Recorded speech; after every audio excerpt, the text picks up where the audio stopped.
moves the ball around. 8-minute quarters tayo. The clock will be stopped. To Leonardo. Bandolf coached the blue team for 3 quarters earlier and hits a 3. That's Bandolf. You know him, of course. At stake 30 points for the overall point totals sa championship ng Star Olympics. The loser will get 20. Offensive foul called on the red team. Jollibee Red ang pangalan ng kupunan na ito officially, and there's the champ in the foreground watching that foul by called on Ding Dong Dantes. Nardo Lito ni pinasa sa gilid. Boy 2 fires an outside shot, a rainmaker which doesn't land. Bandol trying to stop Dino Guevara from going through with a fast break, fouls him at midcourt. Red team has the lead. There's Dino Guevara with a fall away.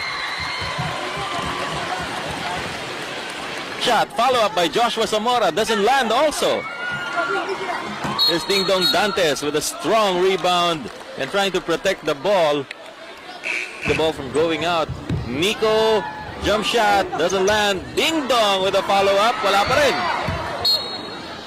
Shot again. This one doesn't drop. At isa pang foul itatawag. Ito'y laban kay Ding Dong Dantes. Number 20, third foul.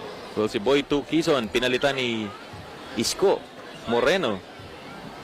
Men's Basketball Championship. Ang Snaku Green, makakalaban nila ang Clean Blue. Mamaya pong gabi yan, later on, as you watch this coverage. Dahil nasa act of shooting, yung itinawag na foul.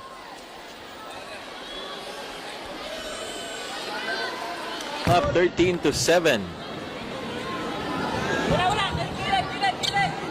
Guevara 2 bounces on that second free throw. The middle, a couple of familiar faces also flanking her.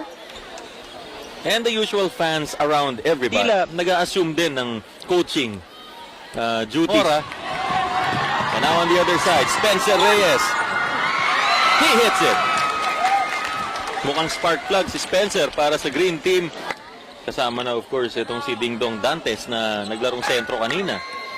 Spencer Reyes almost lost the ball there with a little too much dribbling. Nakalusot naman siya. And he challenges Elvis for the bucket. Big play for Spencer. Dito po sa second quarter. And another shot goes swish para sa red team. That one from Dino Guevara. Reyes squeezing through. Supalpal ni Dino. Dino Guevara will spot a 3. Air ball, which tied the count for the green team. Spencer Reyes in traffic.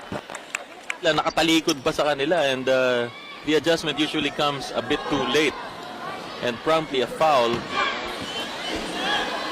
Spencer, of course, one of the more familiar. Inbound by Bandolf to Leonardo. Bandolf for 3. He misses.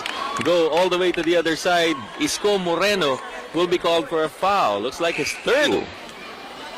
Dino Guevara coming back into the play, replacing Michael Roy Hornales. On the way back to the bench. Dino Guevara in a tight spot, missing the shot.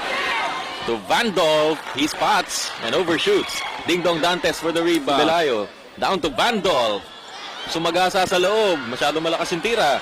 Outlet pass, masyadong malakas para kay Bandolf. In a vain effort to reach for the ball, he goes to the other side of the wall.